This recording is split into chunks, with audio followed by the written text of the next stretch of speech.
Is GearUp Booster legit or a scam? Let's get started. GearUp Booster is an app marketed as a VPN-style network optimizer for gamers.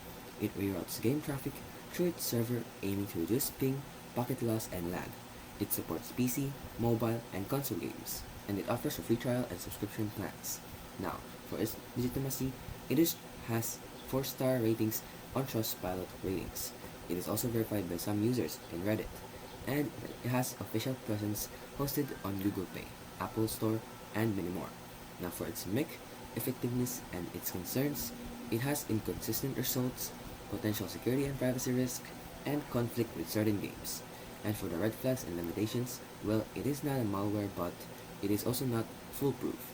It also has VPN warnings and some payment pressures, which means free trials often require credit info and it auto-renews at high rates. Now, is it legit? Well, GearUp Booster is a genuine service. It's not malware or phishing, and many users do experience real benefits under the right conditions. But is it universally effective?